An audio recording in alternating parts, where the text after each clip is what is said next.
Boa tarde a todas, boa tarde a todos, sejam bem-vindos a mais um webinar da Drummond Advisors. Eu sou o Lucas Couto, aqui do time de comunicação. Em nome de toda a empresa, eu agradeço a audiência e a inscrição de todos vocês. Hoje nós vamos fazer um webinar especial e exclusivo para vocês sobre a Lei número 15.270 de 2025, a tributação sobre dividendos e seus efeitos para pessoas físicas e jurídicas domiciliadas nos Estados Unidos.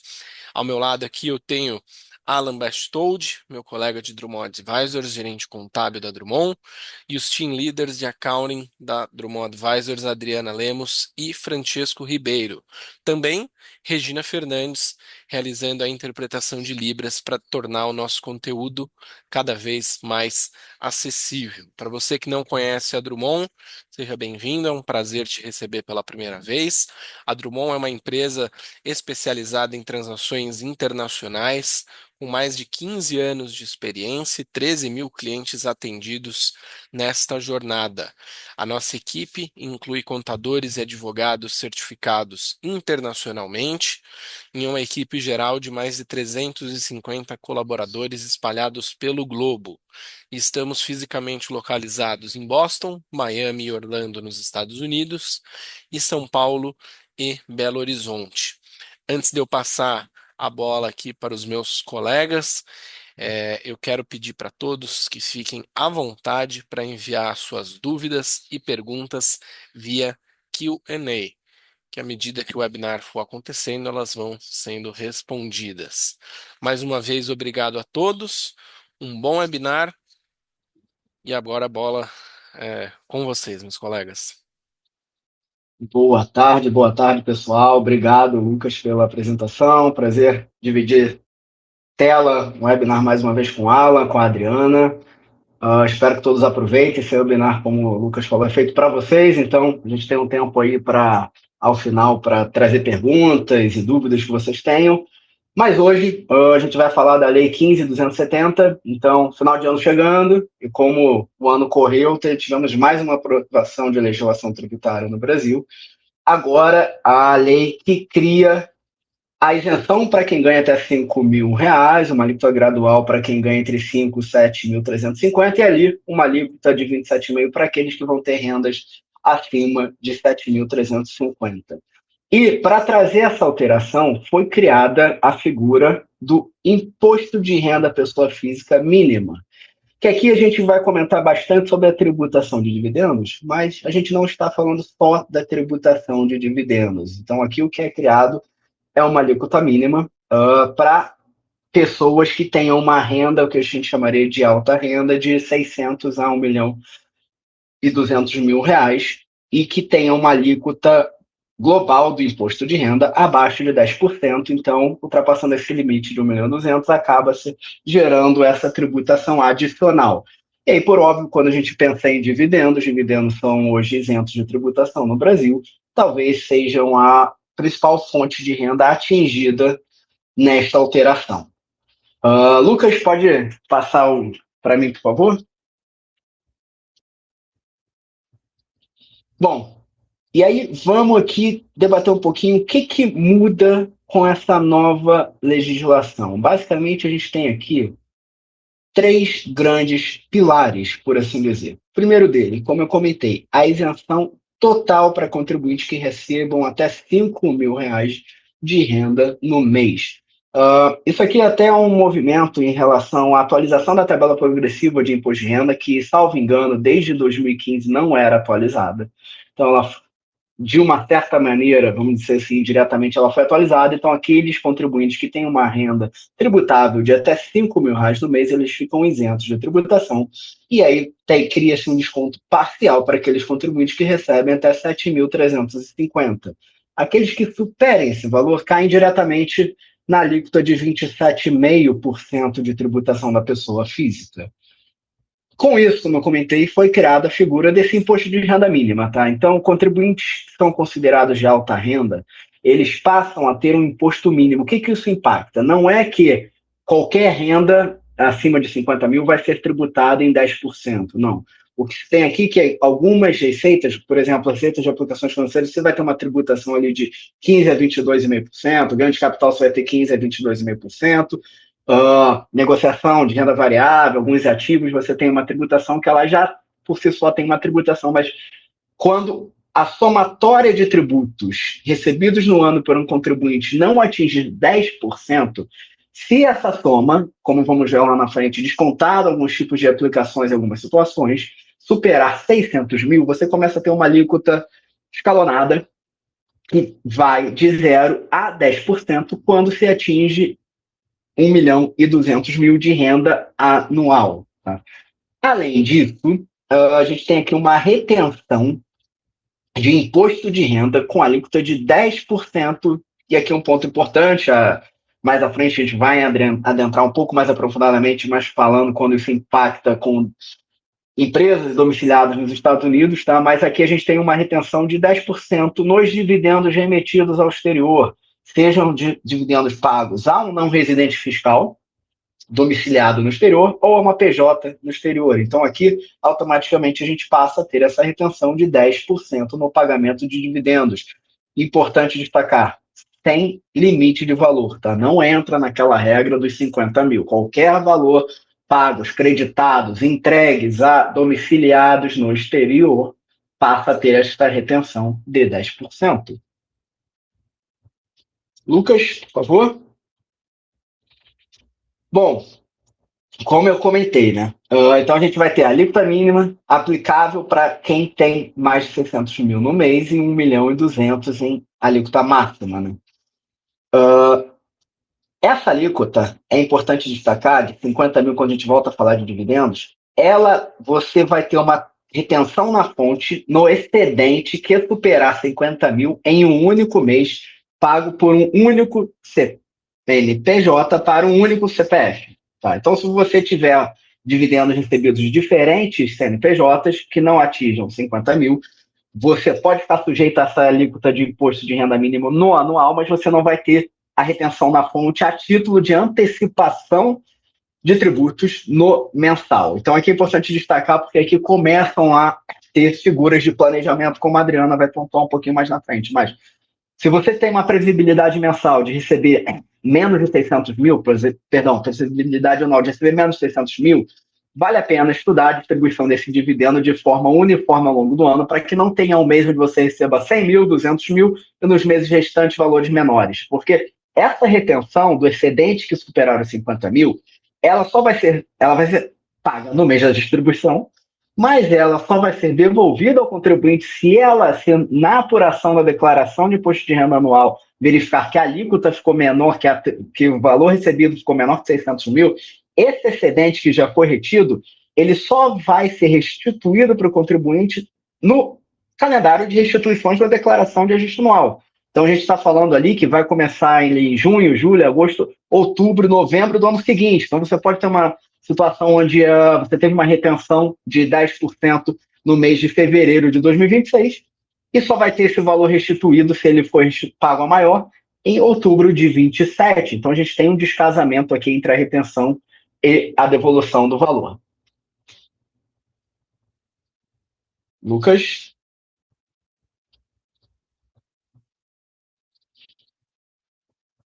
Você deu um passo para trás, Lucas.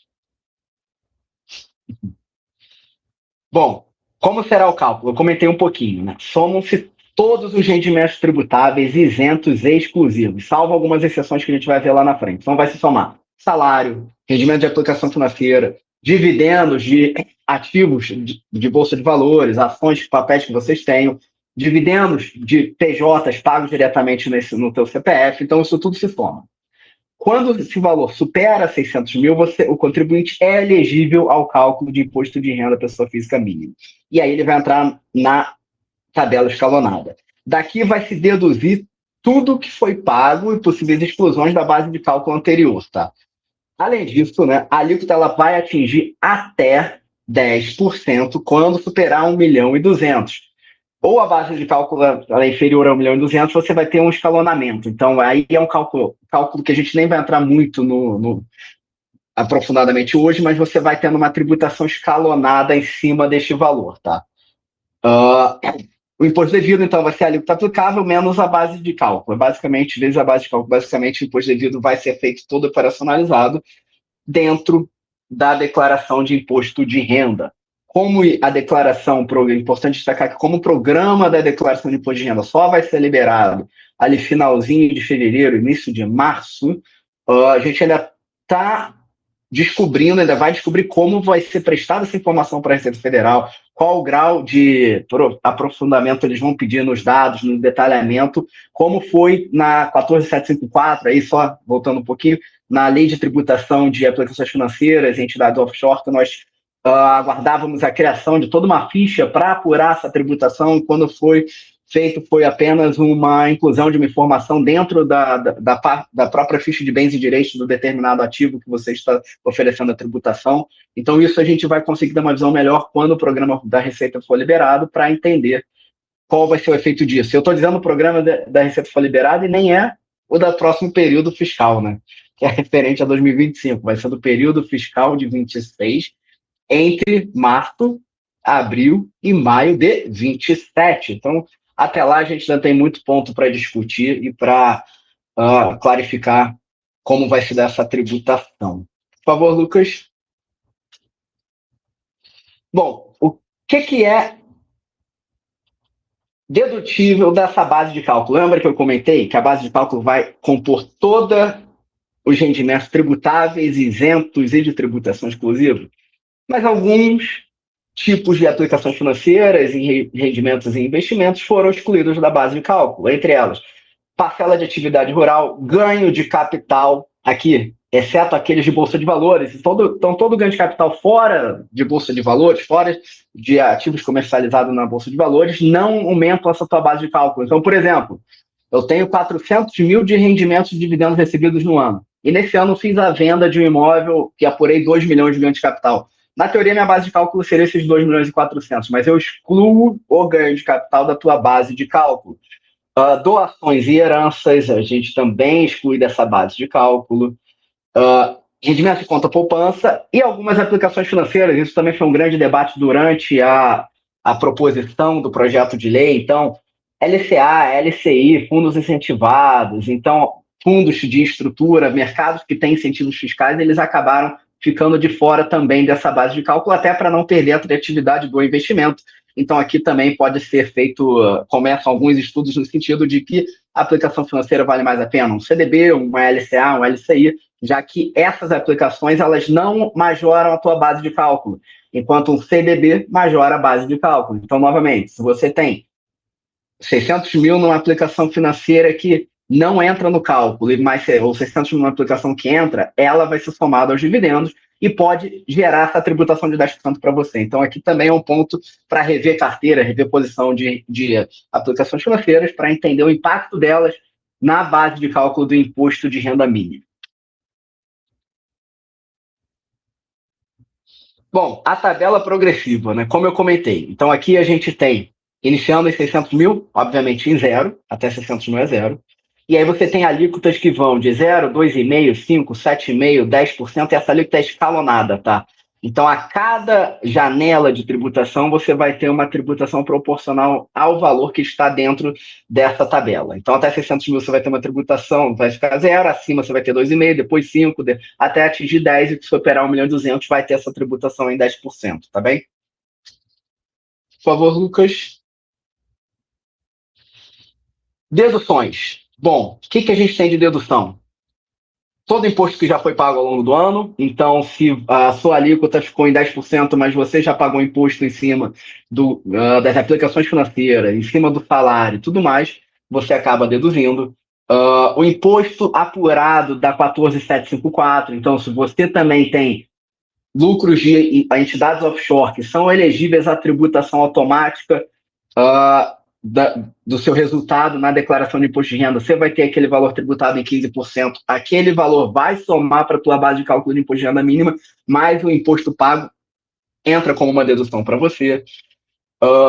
E acho que talvez o importante aqui, eu já começo a passar um pouco para o Alan, que é o redutor da alíquota integrada, tá? Então aqui é um ponto de bastante importância. Por quê? Vocês podem até se perguntar, mas eu já pago enormidade de tributos na minha empresa. Ainda vou pagar mais de 10% na distribuição de dividendos? Sim e não, porque aqui você vai entrar um fator de redução nessa tributação. Então, o que o legislador trouxe também é que não se majore a carga que você já paga na empresa junto com o que você vai pagar nos lucros distribuídos dessa PJ. Então, aqui você vai começar a entrar em fator de reduções, mas aí eu passo para ti, Alan. Muito bom, obrigado, Francisco, pela explicação, né? Então aí você trouxe todo um contexto para a gente da pessoa física, né? Como vai se construindo, o que que é dedutível, o que que entra, o que não entra, né? E aí a ideia aqui é que eu fale, que eu comente um pouco, né, sobre a pessoa jurídica, né? Porque as duas pessoas aí elas se correlacionam, né? Nesse âmbito dessa nova lei, né? Então qual que é a ideia desse redutor de alíquota integrada, né, que eles chamam, né? É justamente isso, ela é integrada.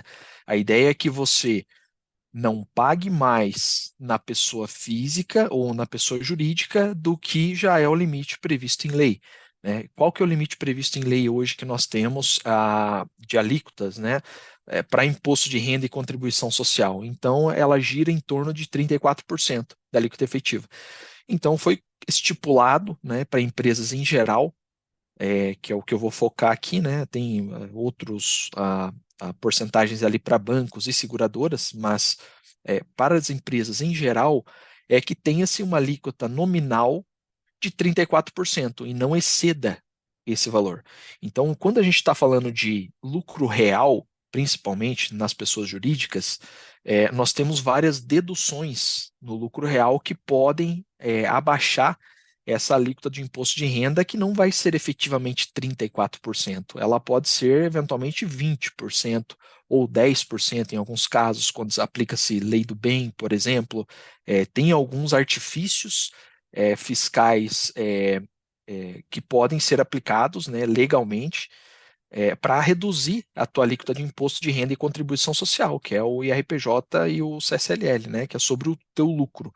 Então, qual que é a ideia desse redutor da alíquota integrada? É que se você já paga uma alíquota de 34% na pessoa jurídica, é que você não pague mais 10%. Então, qual que seria o efeito disso, né? Se eventualmente a empresa acabou distribuindo um dividendo superior a 60 mil mensal, ela ainda vai fazer a retenção na fonte desses 10%, tá? E isso vai ficar retido. Vai ficar retido na empresa para quê? Para que no ajuste anual dentro da ECF, que tem, né, assim como a pessoa física, ela tem o ajuste anual de imposto de renda ali que começa em fevereiro e geralmente termina em abril, a pessoa jurídica também tem a mesma tratativa, que é através da ECF. Então a ideia é que dentro da ECF faça o ajuste anual e a empresa tenha um valor que ela acabou retendo a mais de imposto do que deveria, pois ela já tinha uma alíquota de 34%, ela acabou retendo mais 10% desse dividendo que superou os 60 mil mensal, né?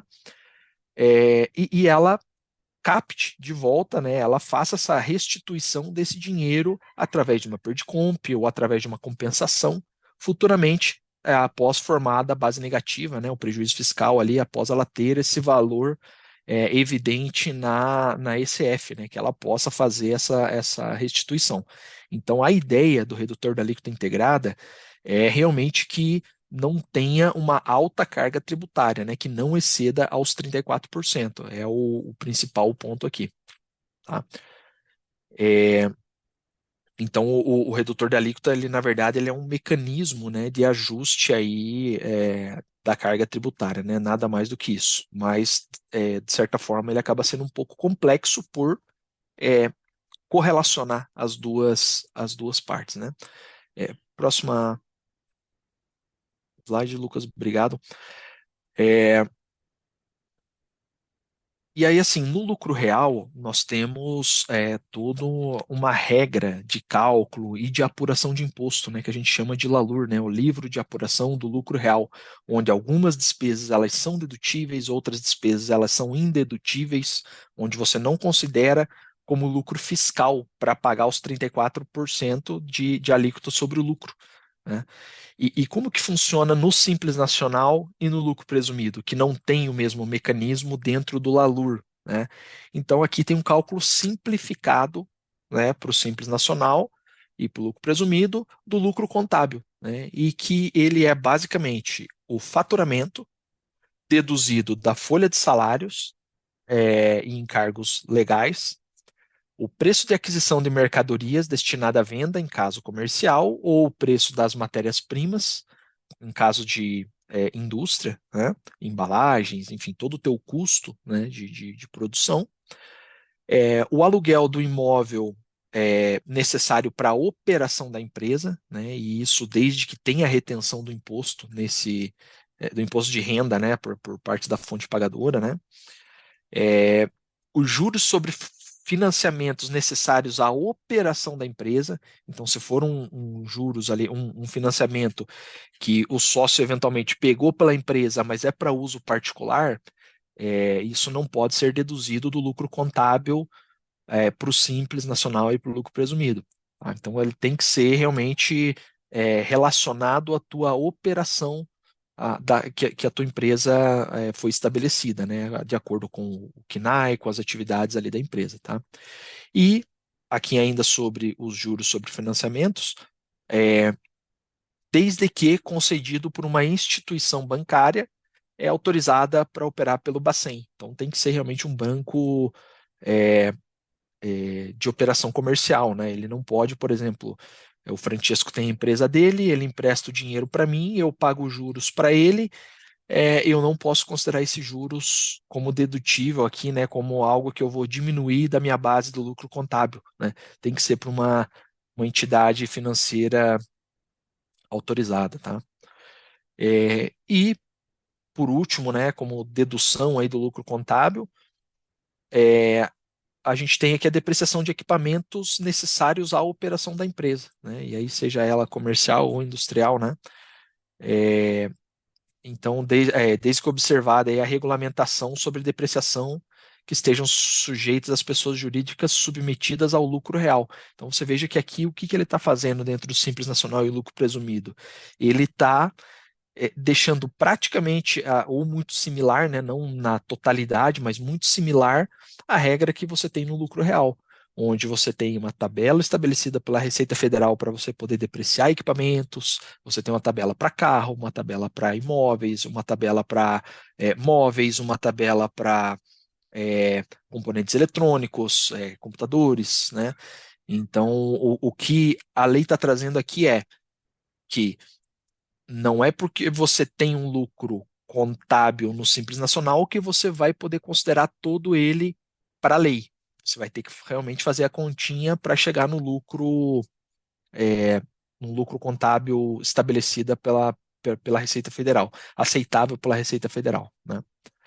E com tudo isso, né, o que que a gente pode é, notar aqui, né, e trazer de lição para casa e de insight mesmo para quem está no webinar, né, que cada vez mais a gente precisa ter conhecimento dos números contábeis, a gente precisa ter conhecimento da operação e tá muito ciente que o planejamento tributário cada vez mais precisa ser analisado, né? Porque se você simplesmente sair trabalhando e operando, muito dinheiro aqui pode ficar na mesa, a depender do porte da empresa, né, e da forma que o teu business opera.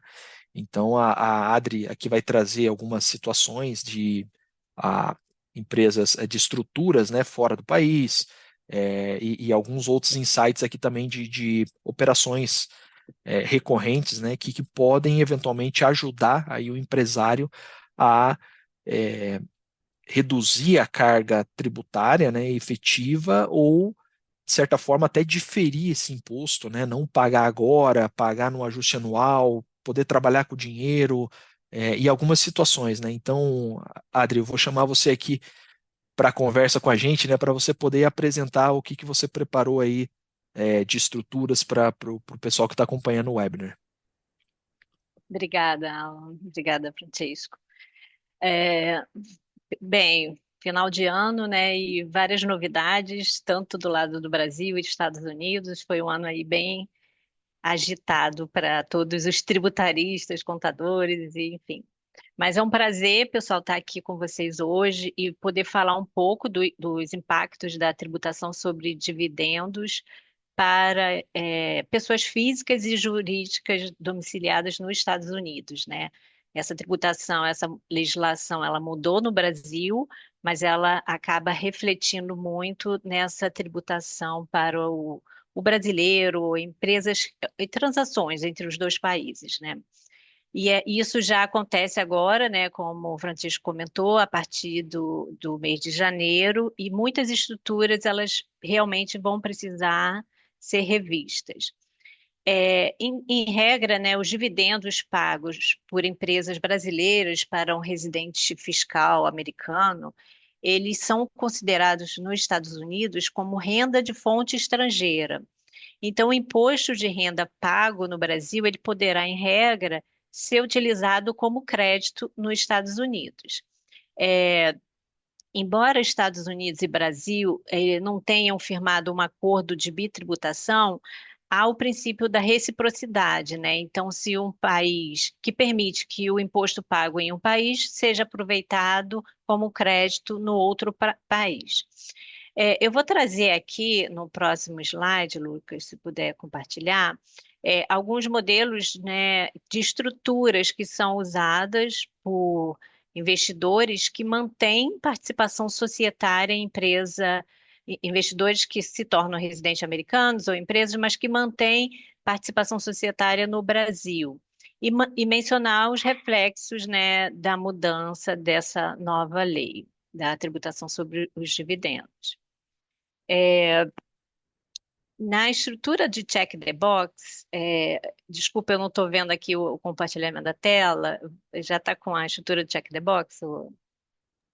Sim, Dri. Tá.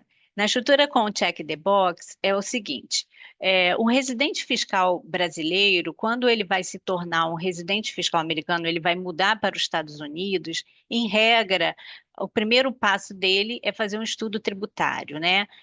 Até então, os dividendos no Brasil, eles eram isentos de tributação.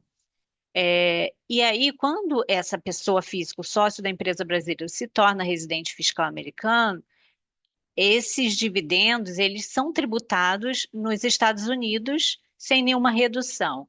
E sempre havia uma preocupação, né, e há até hoje, como que eu vou minimizar essa carga tributária? Os dividendos isentos no Brasil e tributados nos Estados Unidos, cuja alíquota pode chegar até 37%, torna inviável, né? Então, a gente tem estruturas que a gente recomenda para esses clientes e essa do Check the Box é uma delas. Ela é muito utilizada, ela traz vários benefícios, mas o principal ponto aqui dessa estrutura é que o lucro apurado, essa empresa brasileira, na medida que a gente faz o check the box, ela se torna transparente para fins americanos. O que quer dizer? O lucro apurado por essa empresa, ele é considerado automaticamente como uma renda tributável no nível do sócio, residente fiscal americano, na proporção da participação dele, sendo que o imposto de renda e CSL pagos no Brasil, eles podem ser aproveitados como crédito nos Estados Unidos. Então, é um cenário que, a depender do imposto de renda, do valor do imposto de renda, da alíquota efetiva do imposto pago no Brasil, ele pode trazer muita vantagem. Por exemplo, lucro real, né, em que o imposto é 34%, ele traz certamente muita vantagem.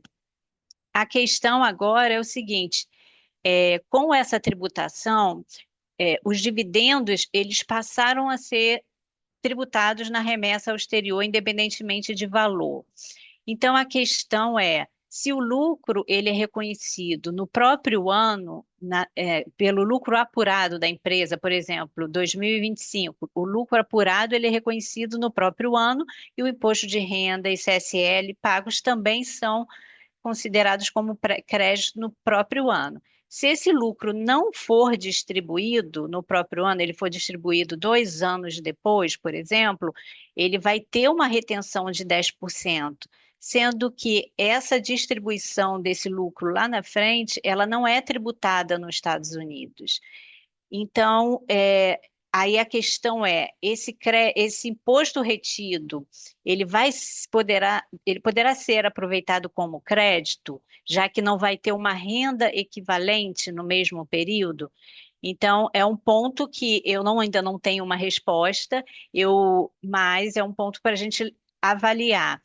Se essa distribuição acontecer no mesmo ano em que o lucro for lançado, eu entendo que seja defensável esse crédito. Agora, na medida em que essa distribuição aconteça em ano posterior, pode ser que haja aqui um questionamento por parte da Receita Federal Americana, porque essa distribuição de lucro ela não é tributada nos Estados Unidos. Então, é uma estrutura que aqui a gente precisa rever, e se for o caso, depender, esses 10% vai passar a ser aqui um custo que hoje não, que até então não existia. Próximo slide, Lucas. Aqui eu trouxe um modelo que que está sendo muito pensado até no Brasil para evitar essa tributação dos dividendos, que é a constituição de uma holding brasileira, né? Já vi aqui vários clientes mencionando essa possibilidade e essa movimentação. Ela é válida na medida em que, de fato, existe aqui uma substância, né? E, e essa estrutura, por exemplo, permite ali eu coloquei a hold com a empresa X e a empresa Y abaixo. Esse investidor, ele é um residente fiscal americano. A empresa X, na medida em que ela vai distribuir dividendos para uma holding, não há a tributação sobre os dividendos no Brasil. Então, ela consegue fazer, de PJ para PJ, ela consegue fazer essa distribuição, isso fica ali no nível da PJ, da holding, e se essa pessoa tem outras empresas e queira fazer reinvestimentos, ela consegue fazer o aporte na empresa Y, Z, enfim, ela consegue circular com esse recurso entre as empresas no Brasil, sem que isso chegue na pessoa física, evitando aí a tributação dos 10%. Então, é uma estrutura que pode ser, sim, pensada e avaliada se não há uma necessidade de distribuição desse lucro para a pessoa física, porque no momento em que ocorrer, haverá essa tributação dos 10%.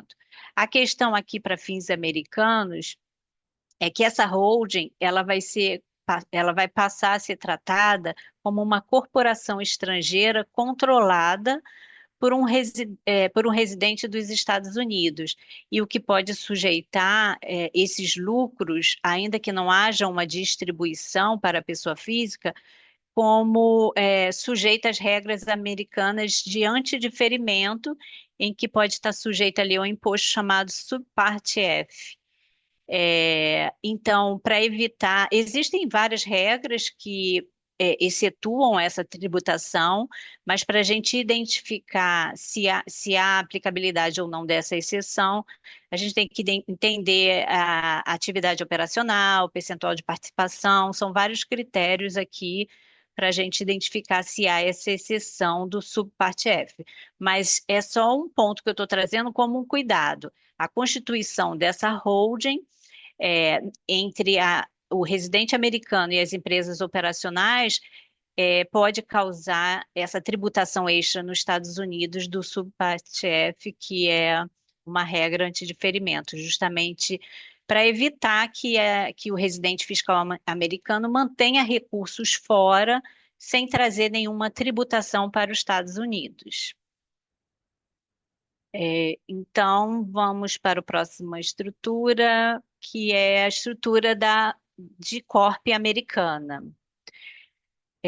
Essa estrutura, ela também é muito usada para o residente americano que detém uma empresa, participação societária numa empresa brasileira, e quando ele muda para os Estados Unidos, ao invés dele deter diretamente a participação na pessoa jurídica no Brasil, ele constitui uma holding americana, uma C Corp, passa a deter participação nessa holding e essa holding que mantém a participação na empresa brasileira. O que que esse cenário ele traz de benefício? Uma corp americana, primeiro, ela quando distribui lucro para a pessoa física nos Estados Unidos, isso é considerado um dividendo qualificado que tem alíquotas menores, que chega até 20%. A alíquota normal dos Estados Unidos, como eu já mencionei, pode chegar até 37%. Nessa estrutura, a limitação de dividendo qualificado é 25%. E outra vantagem é que os dividendos oriundos da empresa brasileira para a Cicorp, eles não são tributados nos Estados Unidos. Os Estados Unidos incentiva que esse recurso mantido fora seja repatriado sem nenhuma tributação.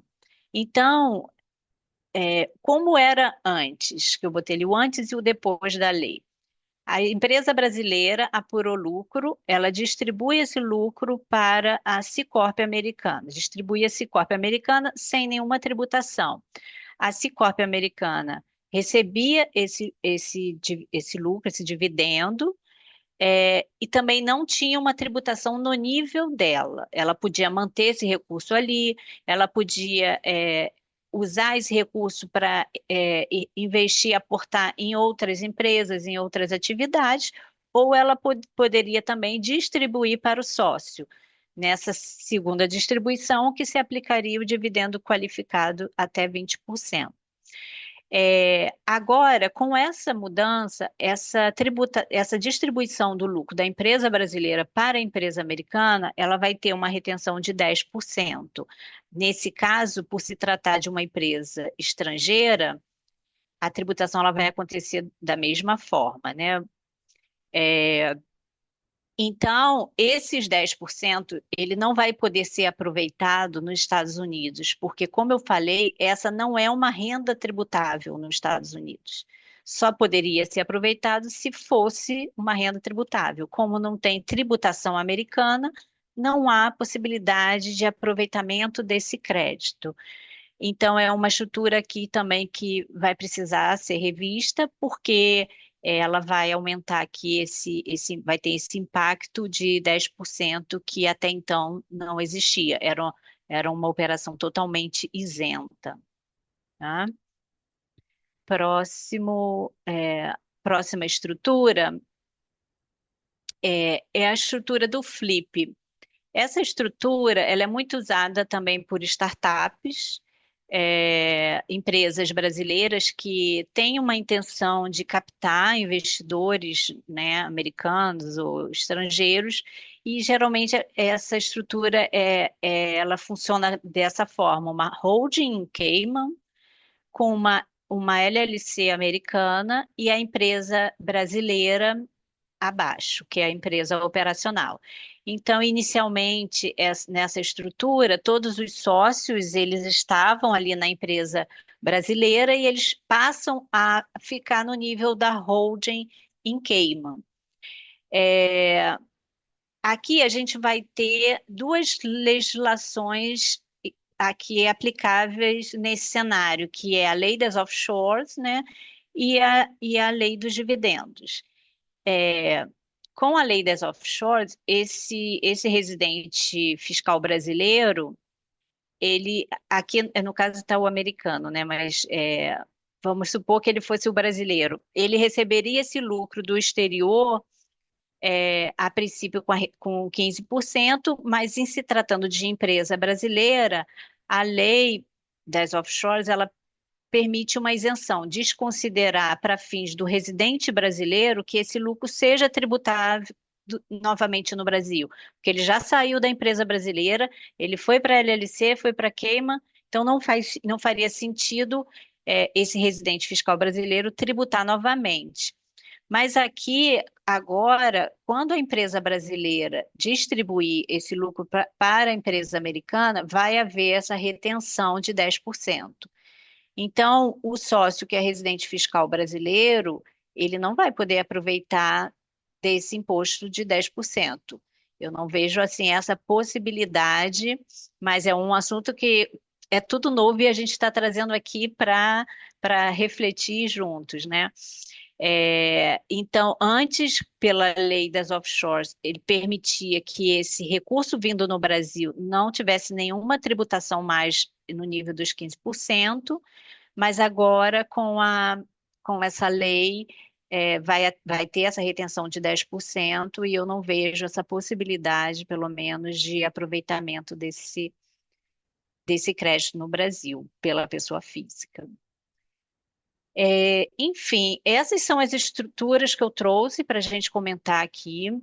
Se vocês tiverem perguntas aqui, eu fico à disposição. Eu sei que é um tema aqui que tá muito, né, muito na moda e todos querendo saber como que vai ser essa tributação nessas estruturas. Eu tenho assim vários clientes, vários que a gente já fez o planejamento tributário, estão voltando com essas questões e, de fato, é muito importante a gente voltar, revisitar o planejamento tributário, identificar o objetivo atual e futuro para pensar em novas possibilidades. Não tem aqui uma receita de bolo, não tem uma regra única.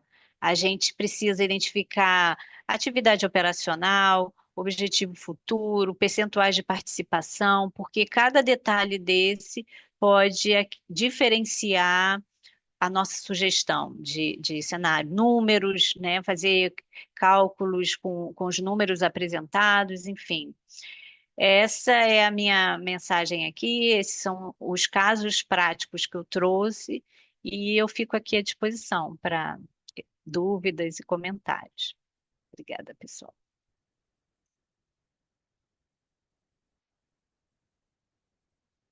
Lucas, temos dúvidas aqui? Temos questões? Lucas, eu vi aqui que a gente tem bastante dúvidas, né? Exatamente, o pessoal já está interagindo e mandando perguntas. Eu vou começar aqui por um atendente anônimo, aqui um inscrito anônimo, que fez a seguinte pergunta: se eu receber proventos de aproximadamente R$ 2.000 ao mês e com isso pagar meu condomínio do apartamento que tenho no Brasil, tenho que pagar algum imposto se eu fizer saída fiscal? Vamos lá, deixa que eu domino essa daí. Primeiro, obrigado pela pergunta. Tá? Se você recebe proventos de R$ 2.000 por mês para pagar o fim que você dá nele, não vai definir a questão da tributação. Né? O que vai definir a questão da tributação é qual é a procedência desses proventos. Se você recebe eles em forma de dividendos, R$ 2.000 por mês, você vai estar bem abaixo da faixa de tributação de 600 mil e de R$ 50 mil mensais. Se você recebe ele de fontes como aplicações financeiras, eles já foram tributados dentro das regras específicas para a aplicação financeira que gera essa renda para você. Mas, se você fizer saída fiscal, os dividendos, se forem remetidos para você no exterior, se for pagos, creditados, entregues para você domiciliado no exterior, independente do valor, ele vai passar a ter 10% de tributação. Mas aí eu quero aqui só trazer um questionamento. Se você ainda não fez a saída fiscal, mantém um apartamento no Brasil, ao não fazer a saída fiscal, suponho que você esteja declarando o imposto de renda brasileiro. Além do imposto de renda brasileiro, você tem que declarar qualquer ativo e renda que você tenha no exterior para a Receita Federal Brasileira, tá? Então, só esse ponto de atenção. Deixa eu fazer até um comentário, né, Francisco, em relação a isso. Claro. Eu também, você falou da residência, manutenção da residência. A gente tem recebido também muitos questionamentos para pessoas que estão mudando para os Estados Unidos, faço ou não faço a declaração de saída definitiva? Porque se fizer a declaração de saída, vai ter retenção, e tem participação societária em empresa brasileira, vai ter a retenção em qualquer hipótese. Se mantiver a residência fiscal no Brasil, pode ser que, dependendo do valor, não tenha essa retenção. Então, só para trazer esse ponto, né? Exato, bom ponto, Adriano. Mas deixa eu só adicionar que, ao optar pela manutenção da residência, tem que se atentar que a manutenção da residência fiscal brasileira, junto dela, mantém-se a tributação em fontes globais, né? Então, manter a residência fiscal no Brasil significa estar sujeito a tributar toda a receita proveniente do exterior, né? E aí, quando a gente fala de Brasil e Estados Unidos, Brasil e Estados Unidos não possuem um acordo formal para evitar uma dupla tributação, mas sim possuem uma reciprocidade de tratamento. Vamos dizer assim que é um mecanismo bem inferior a um acordo formal de tributação, mas é um mecanismo que permite compensar o imposto federal pago numa localidade com o imposto federal devido em outra, a verificar se as regras da natureza do imposto, da natureza do rendimento, da competência, regime de caixa, uma série de variáveis aqui, mas via de regra você pode sim compensar o imposto federal pago nos Estados Unidos com o federal devido no Brasil. E faça a ressalva, apenas federal. Se você está numa localidade americana que paga imposto estadual, este não é utilizado como crédito aqui no Brasil. Ótimo. Maravilha, muito obrigado, Adriane e Francesco. Vamos seguindo aqui para a próxima. O Daniel Melo fez a seguinte pergunta: vale a pena então criar uma empresa no Brasil para receber os lucros e depois disso sim fazer o envio para os Estados Unidos para quem já fez a saída definitiva? Foi o cenário que eu trouxe, né, da holding brasileira. Eu acho assim, se, por exemplo, a participação desse residente nos Estados Unidos em uma SA, em que você não pode deixar o lucro na empresa, né? Em regra, o lucro ele precisa ser distribuído. Você pode pensar em constituição de uma holding, que você vai sair da SA, vai para uma holding brasileira, uma limitada, e você consegue manter no Brasil ainda sem uma tributação. Mas quando você distribuir da empresa brasileira para a pessoa física, não tem como fugir.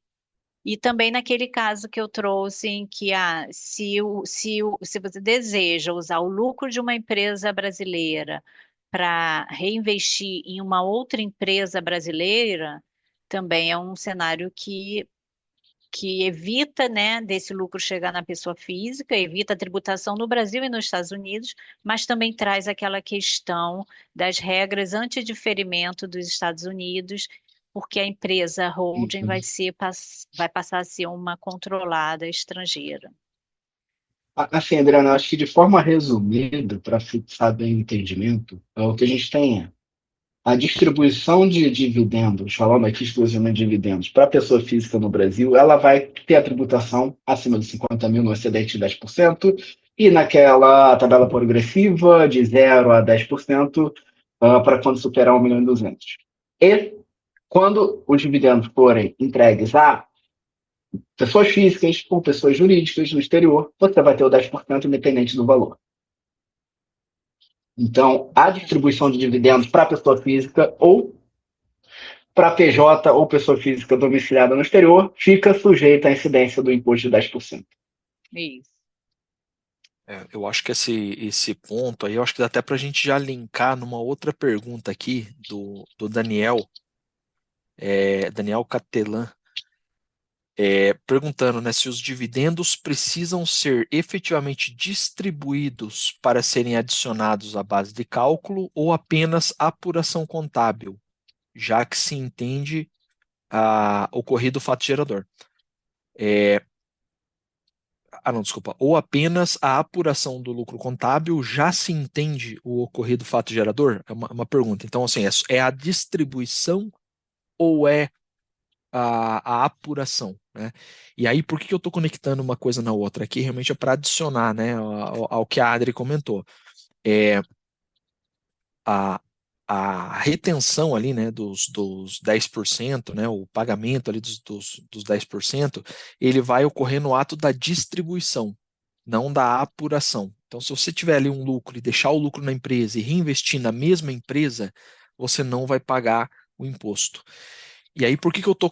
E aí, a pergunta do Daniel já está respondida, mas por que que eu fiz a pergunta em cima do que a Adri comentou? Porque, no caso de uma holding brasileira constituída, quando você distribui dividendo de uma PJ brasileira para outra PJ brasileira, não há retenção dos 10%. Então, eu quis conectar aqui por conta disso. Então, a pergunta anteriormente feita era se valia, era muito relacionada à holding brasileira, né? Ter uma outra PJ brasileira para daí distribuir para fora, né? Então, quando a gente pega uma empresa brasileira e distribui para outra brasileira, não tem imposto. E aí você pode segurar esse dinheiro ali e eventualmente distribuir essa essa esse dividendo que você está na holding, você pode aportar em outros negócios que você tenha para desenvolver mais negócios, para reinvestir esse dinheiro. Então, quando está no nível da holding, isso é possível. Se você leva esse dividendo para a pessoa física e aporta no teu outro negócio, ainda que você tire o dinheiro na pessoa física para colocar em outra pessoa jurídica, tem a retenção. Então, é importante ter esse planejamento tributário, entender a expectativa que você tem de usar o dinheiro para que você não seja penalizado aí indevidamente, né? Taxado, né, indevidamente, simplesmente por desconhecer realmente um artifício que pode ser usado dentro da legalidade para ter uma eficiência tributária positiva, né?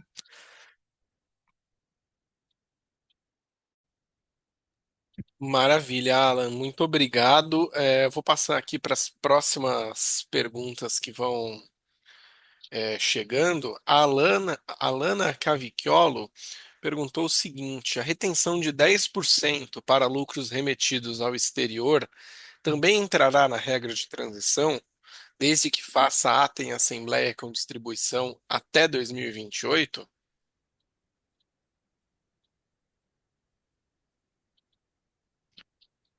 Quer responder essa, Francisco? Posso responder, posso responder. E talvez a resposta não seja o que você quer ouvir, Alana, mas não. A regra de transição é para juros, é para dividendos distribuídos no Brasil. Os dividendos apurados até 31 de dezembro, para ser transferido para o exterior, tem que ocorrer nessa janela de 31 de dezembro. Tá? A partir dali, você vai ter uma tributação desses 10%. Mas aqui eu nem estou trazendo aqui, porque isso é um ponto de discussão, tá? Mas o que acontece? Você tem uma característica na tributação, na legislação tributária, que tem um mecanismo chamado de noventena. Então, além de ter essa característica de a validade de uma alteração tributária, ela começa a contar do ano calendário seguinte, a aprovação do projeto, você também tem o que entraria nessa noventena, e esses 90 dias, eles só se dariam não vou saber precisar a data agora, mas em fevereiro de 26. Então, na teoria, você poderia distribuir esses dividendos de 25 até 26 para domiciliados, até fevereiro de 26 para domiciliados no exterior, tá? Mas ela não entra nessa regra de transição de pagar em 26, 27 e 28, tá?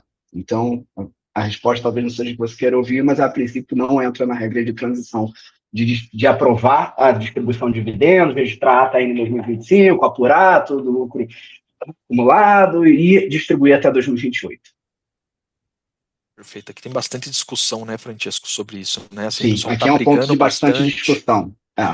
O pessoal está brigando bastante porque realmente é bem complexo esse ponto, tá, Lana? Mas o Francisco cobriu aí. Vamos lá, Lucas. Bora lá para mais uma. Uma pergunta do Eric Miranda. Olá, como fica a situação da pessoa física que possui ações no exterior, recebe dividendos e já sofre retenção de 30% de imposto no país de origem, com posterior compensação no Brasil? Com as novas regras, existe a possibilidade de haver tributação adicional no Brasil, como a cobrança de mais 10% ou alguma outra mudança relevante neste cenário? Boa pergunta, Eric. Obrigado por trazê-la aqui. Vamos lá. Essa legislação é para distribuição de dividendos localizados no Brasil. Tá? Então, se você tem ações no exterior e recebe dividendos dela, detido diretamente na pessoa física, esse Essa tributação ela vai se dar através da 14754, que é a tributação de aplicações financeiras no exterior, que tem uma alíquota de 15% no Brasil, calculada uma vez ao ano dentro da própria declaração de imposto de renda anual. O que acontece? Que os 30% que você retém, se for nos Estados Unidos, você vai tomar como crédito tributário no Brasil e vai compensar os 15% devido aqui. Se for em outro país, aí a gente tem que avaliar se esse país possui algum tipo de acordo ou reciprocidade com o Brasil. Mas este valor ele não vai estar sujeito aos 10%, mas sim ele vai compor a base de cálculo de outra renda. Então, assim, se você tiver dividendos recebidos no Brasil, quando somados aumentarem, superarem 600 mil, esse valor acaba impactando no cálculo e no imposto dos dividendos recebidos no Brasil, mas como você, na teoria, já pagou 15%, se você pagar 15% no Brasil, esse valor é abatido. Então, assim, entra na base de cálculo, ele influencia o resultado da tributação de renda mínima, mas ele diretamente não vai ser afetado pela tributação de 10%. Maravilha, muito obrigado, Francesco, Eric, pela pergunta. A gente ainda tem alguns minutinhos aqui, então dá para responder mais algumas. O Daniel, uma pergunta interessante dele aqui, do Daniel Melo, se existe algum cenário ou setup para não ser impactado pela mudança.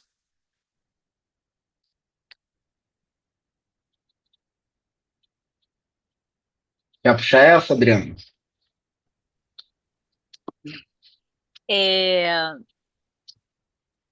O que que acontece? A distribuição para a pessoa física não tem jeito, não tem como fugir. Se ultrapassar o valor, 50 mil, terá retenção.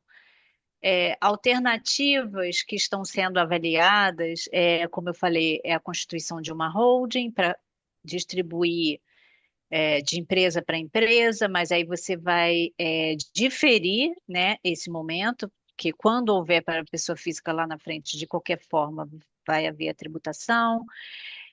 A gente também tem visto casos em que o lucro da empresa ele é aportado, né, ele é distribuído, reinvestido na própria Investido. empresa, mas fora essas opções, eu não vejo como fugir dessa tributação, não, em que haja essa distribuição. Assim, o que eu posso adicionar, Adriano? Acho que cada caso é um caso que precisa ser É, trabalhado especificamente. Então, se você sabe que você vai ser impactado pelo volume de dividendos usualmente distribuído do ano, o ideal é buscar uma assessoria especializada para se aprofundar em cima do teu caso concreto, entender as tuas necessidades, porque como a Adriana comentou, isso aqui, se você cria uma holding, você vai distribuir da tua empresa para a holding, essa holding vai permitir que você invista em novas aplicações financeiras, construção de ativos, evolução patrimonial dentro da estrutura da holding, mas a distribuição para a pessoa física vai ser tributada em até 10%. Então, a ideia é também entender um pouco da necessidade e da validade dessas criações de estruturas. Então, tudo que a gente está falando aqui, a gente está falando de linhas gerais. Então, quando a gente vem para um caso concreto, Daniel, é interessante buscar aqui a consultoria e a gente fica aqui desde já de portas abertas para conversar contigo se você precisar do nosso auxílio. Maravilha. Lembrando que o QR Code aqui na tela tem os contatos da Drummond Advisors, né? Também aqui as redes sociais. E eu vou passar aqui rapidamente. A gente já vai chegando ao fim aqui do webinar. Enquanto vocês se despedem, eu vou passando os QR Codes específicos dos nossos speakers, reiterando o que o Francesco disse. Eles estão sempre à disposição aqui para falar com vocês. Francesco, Alan, Adriana, quero agradecer as considerações finais de vocês para mais este webinar em 2025. Obrigado, Lucas. Deixa eu só puxar mais uma pergunta rapidinho aqui, que é do Roberto Filho, que eu estou vendo, que ele perguntou aqui, no caso de brasileiro residente no exterior, com saída fiscal que recebe aluguéis no Brasil que atualmente pagam 15% de IR, haverá alguma mudança? Se o montante total recebido do aluguel for menor de 5 mil, será isento? Não, tá bem? Roberto, o que que acontece? A tributação de aluguel é uma tributação exclusiva, tá? Então, você, como não residente, pelo alíquota que você pontuou de 15%, você recebe ele direto na pessoa física, né? Então, esse é um código de retenção e uma tributação exclusiva para o não residente fiscal, tá bem? Então, ele não entra na isenção anual, na isenção mensal de 5 mil, porque você tributa de forma exclusiva, sem nenhum tipo de dedução, redução do valor ou a possibilidade de restituir esse valor numa declaração de imposto de renda, já que, por ser não residente fiscal, você não entrega declaração de ajuste anual no Brasil.